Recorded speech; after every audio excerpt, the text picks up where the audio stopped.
Hello, Yummies! In today's episode, we will showcase Mario's latest toy, isang mini mobile robot. Ang minibot na ito ay gawa mismo ng Mario's Lab at binubuo ng 3D printed parts, rechargeable battery circuit, DC motor, at ARM microcontroller. Check the description para sa details ng mga parts nitong minibot. Take note na ang buong katawan, pati mismong gulong nitong minibot ay 3D printed lang at gawa ng Mario's Lab. Kung kami ang tatanungin, isa sa mga skills na magandang ma-acquire ng mga kids at a young age ay ang programming. Mahabang panahon kasi ang kailangan para maging mahusay na programmer at hindi lang ito yung basta pagsusulat ng codes, kundi ginagamitan rin ito ng critical thinking at analysis. Magandang bata pa lang ay nahahasa na ang problem solving at analytic capability. At syempre, itong mga problem solving skills na to ay di lang naman ginagamit sa academic aspect, kundi sa pang-araw-araw na buhay. At lalo ngayong nasa digital age na tayo, halos lahat ng kurso ay may naka-incorporate na programming. Syempre, tinuturuan din namin si Marius ng programming. At kung hindi mo pa napanood, you can check this video kung saan ay binigyan namin ng challenge si Marius tungkol sa pagpapailaw ng LEDs gamit ang Arduino. Totoong hindi rin madali basta ituro ang programming sa mga kids dahil madalas ay nakakainip ito para sa kanila. Kaya kung nagsisimula ka pa lang, magandang idaan ito sa mga games o mga bagay na nahahawakan nila kagaya ng mga mobile robots.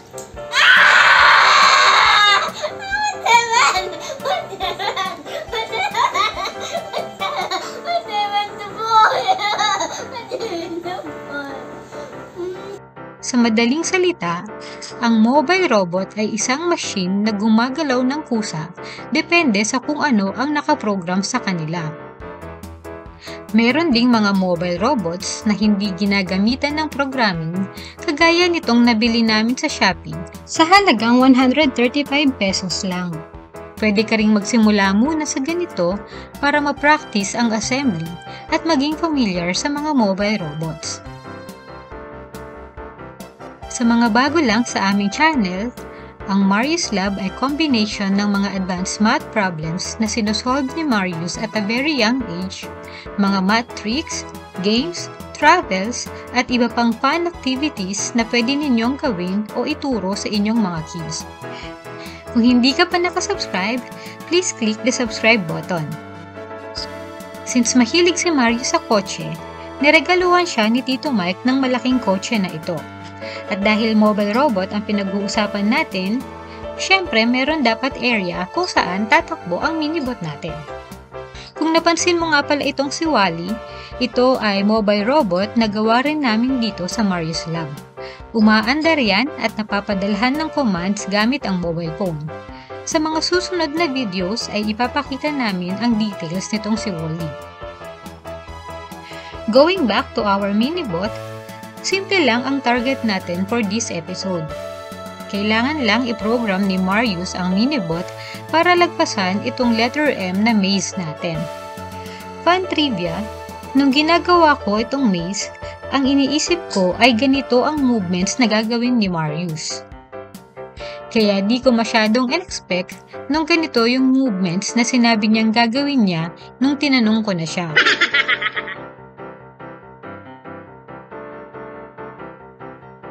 And now, finally into programming, itong Arduino IDE ang gagamitin namin sa pag-program ng minibot. Meron na kaming ni-ready na functions para yung movements na lang ang iisipin ni Marius. Meron ng function para sa forward, backward, turn left, at turn right. Okay, sige nga Marius, let's see. What are you going to do first? To go from this part to that part. Oh, you need to move forward and to right, sit forward, turn forward. Wow! And then? Sige And nga. then it's the finish line. Oh, sige nga, you show me how you're going to do that. What are you going to do first?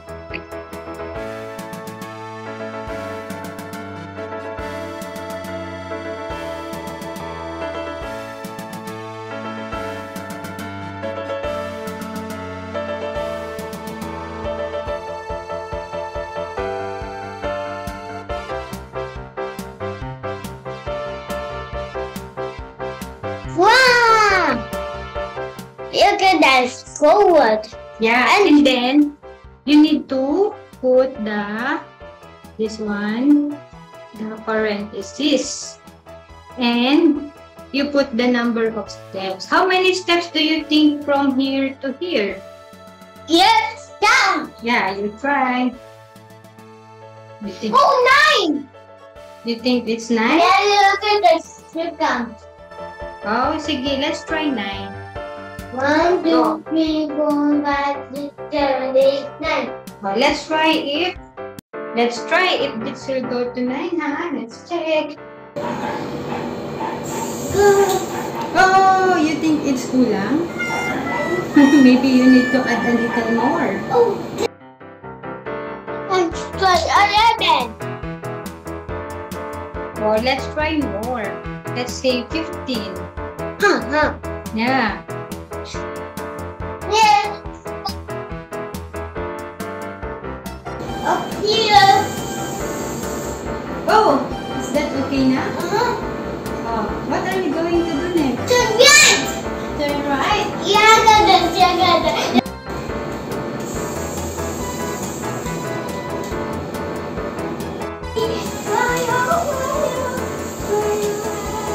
Oh, kulang pa din. Follow me. Kulang pa din ng konti. Let's try 21. Follow me. Oh, barely. Muntik nang bumangga. Oh, you get it on here.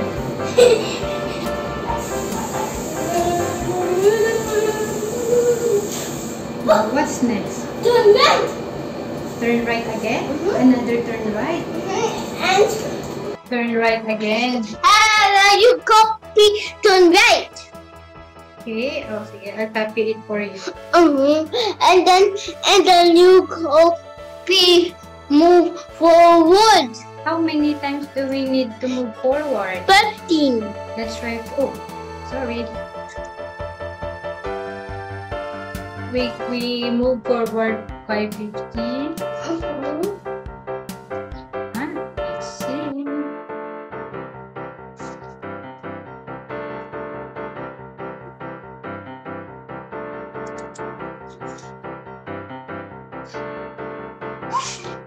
Let's go.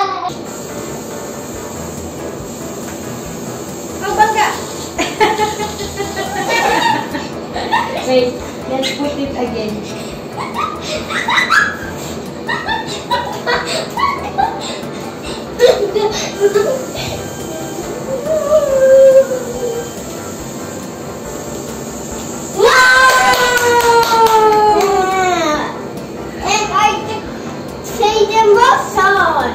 Sige nga, wait, let's try again. One more run. Let's try it one more run. You think letter M? No, let's make it run again.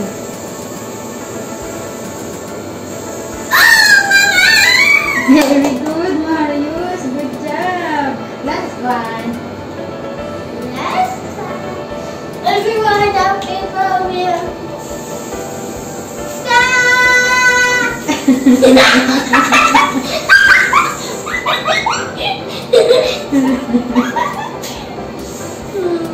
Oh, Marshall is crossing the street.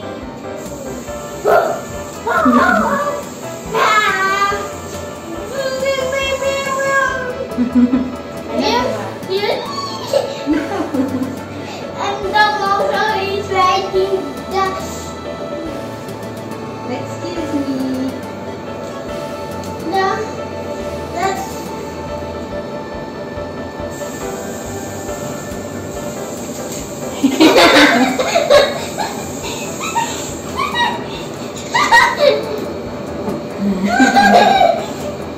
It's like